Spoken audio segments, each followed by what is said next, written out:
शांततेचा संदेश देणारे महाकारुणिक शक्यपुत्र शक्यमुनी तथागत भगवान बुद्ध तथा आधुनिक भारताचे निर्माते, भारतीय घटनेचे शिल्पकार, महामानव विश्वरत्न बोधिसत्व डॉक्टर बाबासाहेब आंबेडकर यांच्या प्रारूपांना मी त्रिवार वंदन करतो। आमच्या तालुक्याच्या जिल्ह्याच्या कार्यकारिणीच्या श्रमातून त्याच्या विचारातून लोहानगरीमध्ये हे श्रामणेर शिबिरांचं आयोजन केलं आणि हा संघ जो आपल्या समोर दिसतो आहे, या संघाचे गुरुजी ज्यांनी त्यांना प्रवचन दिली ते बनते महावीरजी तथा त्यांच्या पवित्र भिक्खू संघाला मी त्रिवार वंदन करतो। आहेत जागेवर, मला वाटतं आहेत की नाही।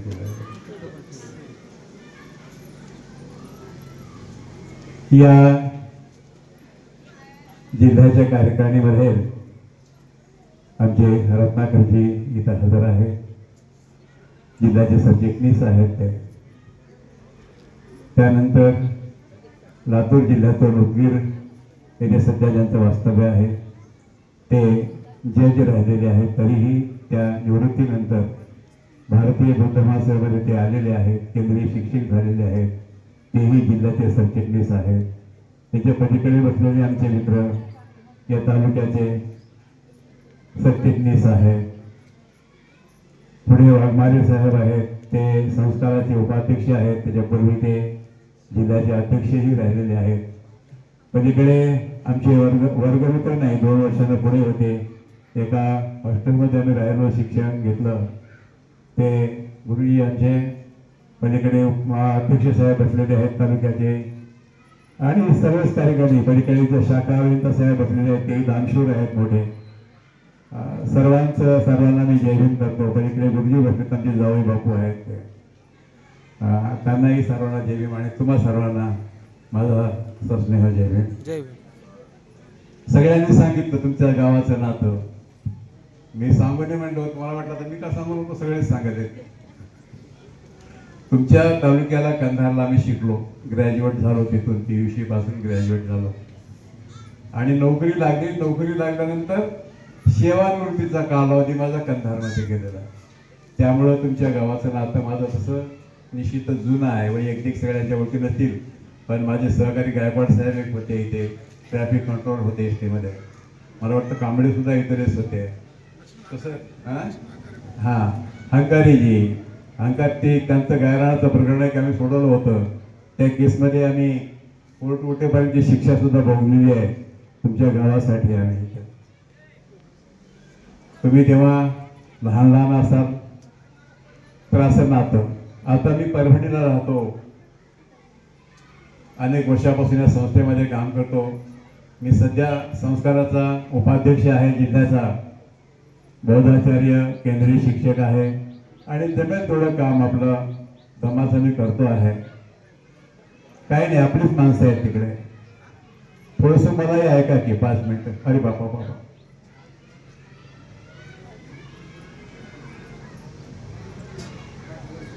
तो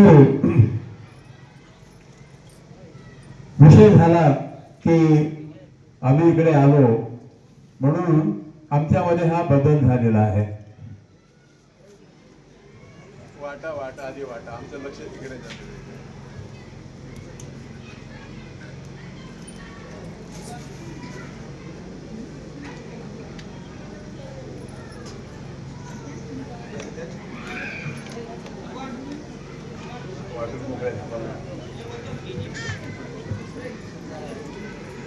तर बाबासाहेबांनी आम्हाला धम्मा दिला आणि आमच्यामध्ये हा बदल झाला, हे खरंच आहे। पण ते बाबासाहेबांनी गुट्टी दिली का नाही, गुट्टी कळते ना, ती तुम्ही फक्त हातात घेतली आता, त्याच्यामुळे हा बदल झाला, लक्षात घ्या।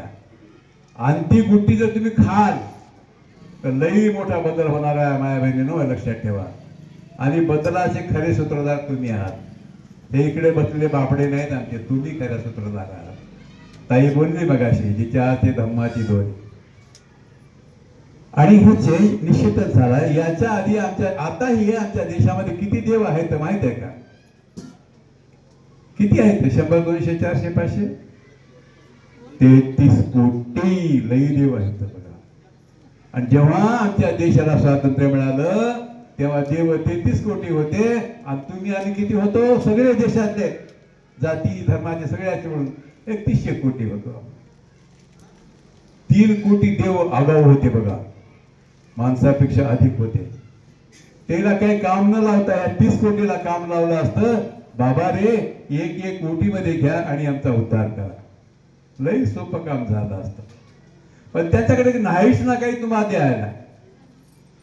ज्यांना आम्ही देव मानले ना त्यांच्याकडे काही नाही आहे. ती आमच्या पोटाची व्यवस्था आहे. तुमच्या डोक्यामध्ये शेण घालून आमचा फायदा आम्ही करून घेतो आहोत. पण ते आम्हाला आणखीनही कळत नाही. ते कळावं, ते सांगण्यासाठी ही व्यवस्था आहे सगळी. ते सांगण्यासाठी व्यवस्था आहे. ही माणसं रात्रंदिवस धडपडतात. रिटायर झालेली माणसं आहेत. विश्रांतीची आवश्यकता असते पण ते धडपडतायत हे काम करण्यासाठी.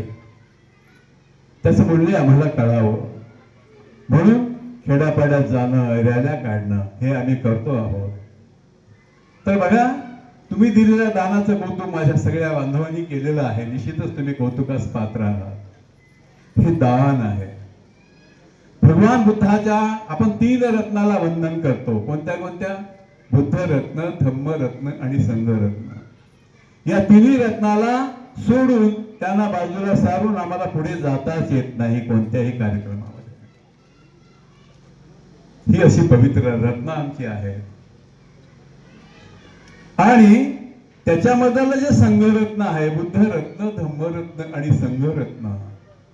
हे संघरत्न म्हणजे हे काशायधारी मंडळी तुमच्या समोर बसली ना, हा संघ भगवान बुद्धाचा पवित्र भिक्खू संघ, यांना आम्ही बुद्धपुत्र म्हणतो.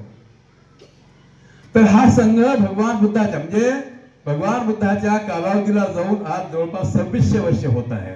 2600 वर्ष तरी हा संघ टिकून आहे. आणि भगवान बुद्धाचं तत्वज्ञान घेऊन तो समाजामध्ये जातो आहे, समाजात पेरतो आहे. तुमच्या ताटात तो धम्म वाळतो आहे. तुमचं माझं काम आहे की त्याचं प्राशन करणं. ते आम्ही प्राशन करत नाही. ते आम्ही प्राशन करत नाही. आमचे गुरुजी बोलले मागामध्ये, विनोदात बोलले. जय भीम मस्त विश्लेषण कविताही सादर केली. आणि जय भीम करताना बऱ्याच आमच्या बांधवांना जे जरा वर आहेत, मोठ्या गाड्यांमधून वगैरे फिरतात ना, त्यांना जरा लाजच वाटते जय भीम करायची. पण बेट्या, तुझ्या गाडीत बसलास ना, ती गाडी त्या बापानं दिली हे विसरू नकोस तू.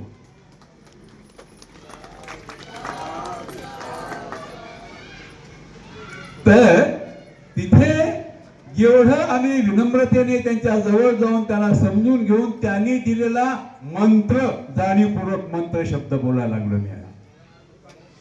तो शब्द आम्ही घेऊन त्या पद्धतीने वागलो की आमचं कल्याण होणार आहे. पण मग असे गोटी शब्द वापरलो, आता मंत्र शब्द वापरलो. समजून घ्या त्याचा अर्थ काय. त्यांनी जीवन वेचलंय दोघांनीही. त्या ज्यांना मी आदर्श मानले आमचा, त्यांनी संपूर्ण जीवन वेचलंय. तुम्ही आम्ही सगळे सुखाच्या पाठीमागे लागलोय आणि ती सगळी सुख सोडून देऊन दुःख पाठीवरती छातीशी झेलून तुमच्या आमच्या उद्धारासाठी संपूर्ण हयात त्यांनी खर्च केलेली आहे. ते राजपुत्र होते. काय कमी होतं त्यांना? माझ्या पोराला कोणतीही कमी पडू नये म्हणून 3 ऋतूसाठी 3 महाल बांधून दिले होते बापानं त्यांच्या. कोणती कोणती व्यवस्था केली नव्हती. बुद्ध आणि त्यांचा ब्रह्मा हा ग्रंथ तुम्ही वाचला असेल, ऐकला असेल तर तुम्हाला लगेच कळून येईल. पण ते सगळं तोडून बाप गडी सगळ्या आईला, बापाला, बायकोला, पोराला सगळ्याला सोडून देऊन, घराचा त्याग करून, संसाराचा त्याग करून, सगळ्या सुखांचा त्याग करून वनवासामध्ये निघून गेले. हिंस्र पशूंच्या सानिध्यामध्ये राहिले. राईच्या दाण्यावरती एक दिवस काढला. सुखाव्या गादीवरती झोपणारा हा राजपुत्र स्मशान भूमीमध्ये झोपला. उशाला उशी कोणती घेतली माहित आहे? तिथे एखाद्या माणसाचं जळालेलं अर्धवट हाड उशाखाली घेऊन झोपला. कशासाठी? तुमच्या माझ्या सुखासाठी. आणि पुढे बाबासाहेब तत्वाला आपल्याला माहिती आहे.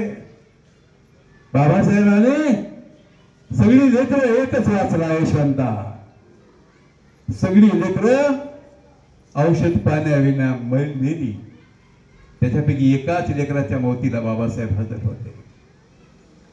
3 लेकरं मेली तेव्हा ती फॉरेनला होते, परदेशामध्ये शिकायला गेलेले होते. किती किती त्याग त्यांनी केला आमच्यासाठी. एके ठिकाणी बाबासाहेब म्हणतात, मी माझं आयुष्य माझ्या स्वतःसाठी खर्ची केलं असतं तर माझ्या घरावरती सोन्याची कौलार राहिली असती. एकच राजगृह बांधला. त्या राजगृहात सुद्धा बाबासाहेबांच्या महापरिनिर्वाणाच्या नंतर त्याचीही वाटे झाले. त्याची वाटणी करण्यासाठी कोर्टामध्ये जावं लागलं. कोर्टानं सांगितलं या घराची किंमत 1,80,000. त्यांची दुसरी पत्नी आणि त्या पोरामध्ये भांडण लागलं. लावलं तुम्ही, मी लावलं भांडण ते. आणि मग म्हणले कोणीही 1,80 दुसऱ्याला द्या आणि ते घर घ्या असं कोर्टानं सांगितलं.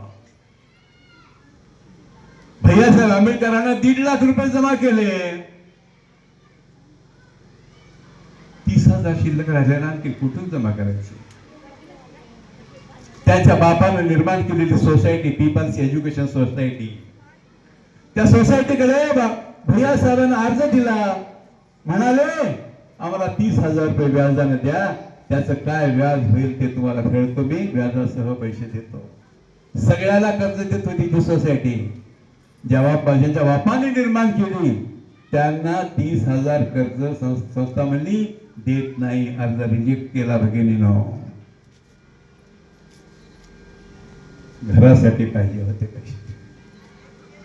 आणि मग मोठ्या मुश्किलीनं समाजाकडनं इकडनं तिकडनं करून व्याजाने घेऊन ते पैसे तिथं भरले आणि त्या घराचा हक्क दिला. फक्त खालचा मजला आणखीनही लोकांच्या ताब्यामध्ये आहे. किरायाला तिकडे निघत नाहीत. किती लोकांना माहिती आहे. आणि ज्या संस्थेचं आम्ही लोक काम करतो आहोत ही आम्हाला काही मिळत नाही पगार. ते आमचे जज साहेब उदगीरहून स्वतःची गाडी घेऊन आले. त्याच्या पेट्रोलला कोणी पैसे देत नाही. आमचे दरबारे साहेब नांदेडवरून आले. वाघमारे साहेब आमच्या माळाकोळीवरून आले. तर ही संस्था जी आहे बाबासाहेबांना धर्मांतराच्या आधी निर्माण केलेली आहे. धर्मांतराच्या 56ला धर्मांतर केलं बाबासाहेबांना. ही संस्था 54-55ची आहे. 55ला रजिस्ट्रेशन झालं हिचं. आणि मोठी व्हावी, समाज शहाणा व्हावा, बुद्धाचं त्यांचं बाबासाहेबांचं तत्वज्ञान समाजापर्यंत जावं ही इच्छा बाबासाहेबांची होती. आणि म्हणून बाबासाहेबांनी या संस्थेची निर्मिती केली. ह्या दंभ खेड्यापाड्यात जावा, सगळ्यांना समजावा, ती लोक समजून घ्यावीत आणि त्याप्रमाणे वागावं आणि आपल्या जीवनाचं कल्याण करून घ्यावं. ही त्याच्या पाठीमागची भूमिका आहे. भगिनींनो लक्षात घ्या. आणि जो दानाचा भाग आहे, तुम्ही दान दिलात म्हणून आम्ही तुमच्या नगरामध्ये आम्ही आलो. एक छोटीशी गोष्ट 2-4 मिनिटाची सांगतो, थांबतो मी तुम्हाला दानाच्या संदर्भामध्ये. विशाखा माय तुम्हाला माहित आहे का सगळ्यांना? विशाखा माय माहित आहे का? बंदीची विशाखा माहिती आहे ना बेटा? ना तुला माहिती आहे बेटा? बर.